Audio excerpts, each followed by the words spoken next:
सम्राट चौधरी को बिहार के प्रदेश अध्यक्ष बनाया गया है और आज एयरपोर्ट पर उतर चुके हैं सम्राट चौधरी।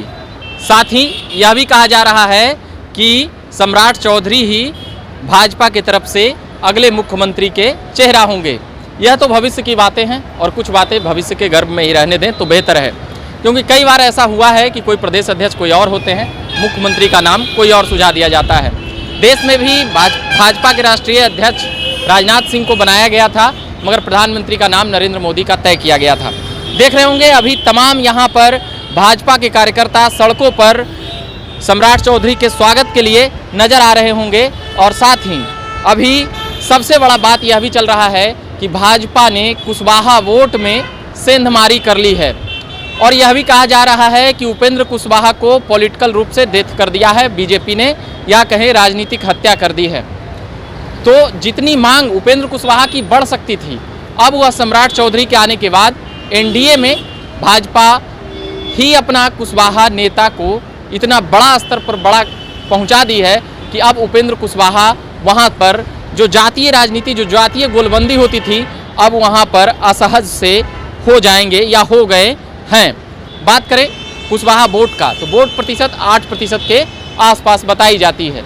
यह भी एक आंकड़ा है कि यादव जाति के बाद जो सबसे ज़्यादा कुशवाहा वोट को बिहार में माना जाता है।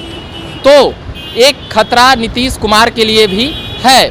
वह इसलिए नीतीश कुमार के लिए है कि नीतीश कुमार जिस जाति से आते हैं, तो लव और कुश का समीकरण, कुर्मी और कोयरी का समीकरण जो एक साथ जोड़कर नीतीश कुमार इसे अपना एक मुश्त वोट मानते थे, वह अब उसमें 2/3 वोटों पर भारतीय जनता पार्टी का पहरा हो गया है।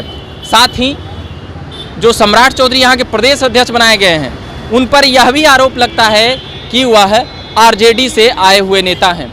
20 साल पहले वह राजद कोटे से बिहार सरकार के मंत्री हुआ करते थे।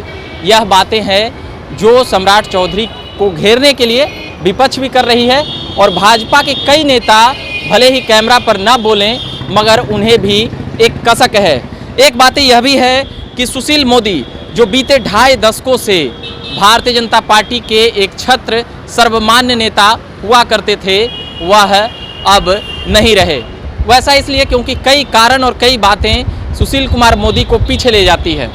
एक बातें सुशील मोदी के लिए यह भी मानी जाती है कि वह नीतीश के बड़े विश्वसनीय सिपाही के तौर पर एनडीए में ही नहीं, बिहार की राजनीति में वह नीतीश कुमार के विश्वसनीय चेहरे के तौर पर जाने जाते हैं।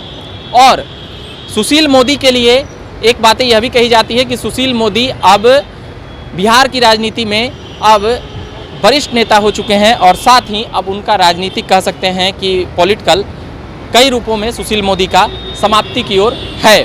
मगर यह भाजपा है, संगठन से जुड़े हुए लगभग आधे सदी से वह संगठन से जुड़े रहे हैं। तो कौन सी दायित्व दी जा सकती है या कौन सी पद पे उन्हें बैठा दिया जा सकता है, इसका कहना मुश्किल है।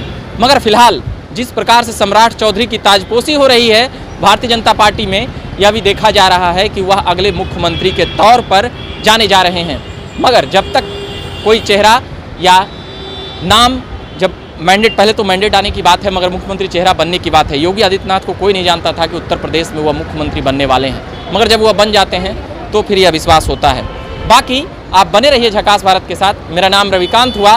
बिहार की तमाम सियासी बातें और जो अभी पॉलिटिकल कवरेज जो यहाँ पर कर रहे थे सम्राट चौधरी के आने की, वो तमाम चीज़ें हम लगातार ला रहे हैं, सुना रहे हैं। और साथ ही आप रविकांत के स्पेशल रिपोर्ट के पेज पर भी जाकर फॉलो कर सकते हैं। अभी के लिए धन्यवाद।